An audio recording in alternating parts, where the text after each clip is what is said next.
ಹೊಸ ಕನ್ನಡ ವಾಹಿನಿಗೆ ಸ್ವಾಗತ. ತುಮಕೂರು ಜಿಲ್ಲೆಯ ಕೊರಟಗೆರೆ ತಾಲೂಕಿನ ಚಿನ್ನರಾಯನದುರ್ಗ ಗ್ರಾಮದ ಕಟ್ಟೆಪಾಳ್ಯ ಭಾಗದಲ್ಲಿ ಸರಿಯಾದ ರಸ್ತೆ ಇಲ್ಲದೆ ಪ್ರತಿದಿನ ಸಾರ್ವಜನಿಕರು ದಿನನಿತ್ಯದ ಕೆಲಸಗಳಿಗೆ ಓಡಾಡಲು ಬಹಳ ತೊಂದರೆ ಆಗ್ತಾ ಇತ್ತು.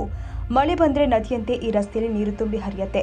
ಈ ಹಳ್ಳದ ರಸ್ತೆಯಲ್ಲಿ ತಮ್ಮ ಜಮೀನಿನಲ್ಲಿ ಕೃಷಿ ಚಟುವಟಿಕೆಯನ್ನ ಮಾಡಿಸಲು ಟ್ರ್ಯಾಕ್ಟರ್ಗಳು ದ್ವಿಚಕ್ರ ವಾಹನದಲ್ಲಿ ಓಡಾಡಲು ಬಹಳ ಸಮಸ್ಯೆ ಆಗ್ತಾ ಇತ್ತು.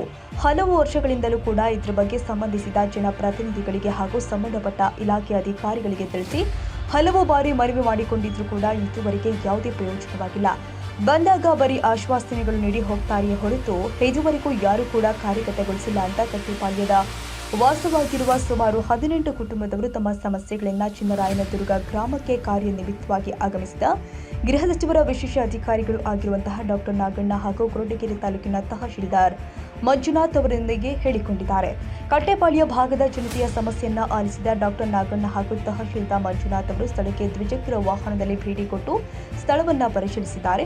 ವಾಸ್ತವಾಂಶವನ್ನ ಅರಿತ ಗೃಹ ಸಚಿವರ ವಿಶೇಷ ಅಧಿಕಾರಿ ಡಾಕ್ಟರ್ ನಾಗಣ್ಣ ಸ್ಥಳ ಪರಿಶೀಲನೆ ನಂತರ ಸಣ್ಣ ನೀರಾವರಿ ಇಲಾಖೆ ಎಇಇ ತಿಪ್ಪೇಸ್ವಾಮಿ ಅವರಿಗೆ ಫೋನ್ ಮೂಲಕವೇ ಅತಿ ಶೀಘ್ರವೇ ಈ ಸ್ಥಳಕ್ಕೆ ಬಂದು ಪರಿಶೀಲನೆ ಮಾಡಿ ಆ ಸಮಸ್ಯೆಗೆ ಸೂಕ್ತ ವ್ಯವಸ್ಥೆ ಮಾಡುವಂತೆ ಹೇಳಿದ್ದಾರೆ. ಹಾಗೂ ಸ್ಥಳದಲ್ಲಿಯೇ ಇದ್ದ ಬೋಧಗವಿ ಗ್ರಾಮ ಪಂಚಾಯಿತಿಯ ಕಾರ್ಯದರ್ಶಿ ಶ್ರೀ ರಂಗಪ್ಪ ಅವರಿಗೆ ನಾಳೆಯೇ ಇದರ ಬಗ್ಗೆ ಸ್ಥಳೀಯ ಗ್ರಾಮ ಪಂಚಾಯಿತಿಯಿಂದ ಸೂಕ್ತ ವ್ಯವಸ್ಥೆ ಮಾಡಿಸಬೇಕು ಅಂತ ಹೇಳಿದ್ರು. ಈ ಸಂದರ್ಭದಲ್ಲಿ ಕಟ್ಟೆಪಾಳ್ಯ ಜನತೆ ವಿಶೇಷ ಅಧಿಕಾರಿ ಮತ್ತು ತಹಶೀಲ್ದಾರ್ ಅವರಿಗೆ ಮನವಿ ಕೊಟ್ಟಿದ್ದಾರೆ. ಮನವಿ ಸ್ವೀಕರಿಸಿದ ತಹಶೀಲ್ದಾರ್ ಮಂಜುನಾಥ್ ಅವರು ಇದರ ಬಗ್ಗೆ ಸೂಕ್ತ ಕ್ರಮ ಕೈಗೊಳ್ಳಲಾಗಿ ಭರವಸೆ ಕೊಟ್ಟಿದ್ದಾರೆ. ಈ ಸಂದರ್ಭದಲ್ಲಿ ಕಟ್ಟೆಪಾಳ್ಯದ ನವೀನ್ ಸ್ವಾಮೀಜಿರಾವ್, ಅಶೋಕ್, ಮಾಜಿ ಗ್ರಾಮ ಪಂಚಾಯಿತಿ ಸದಸ್ಯೆ ಶಾಂತಮ್ಮ, ಸರೋಜಮ್ಮ, ದೊಡ್ಡೇಗೌಡರು, ಚಿಕ್ಕೇಗೌಡರು, ರಂಗಸ್ವಾಮಿ, ಧನಂಜಯ್, ಅನ್ಸರ್ ಖಾನ್ ಸೇರಿ ಮತ್ತಿತರರು ಹಾಜರಿದ್ದರು.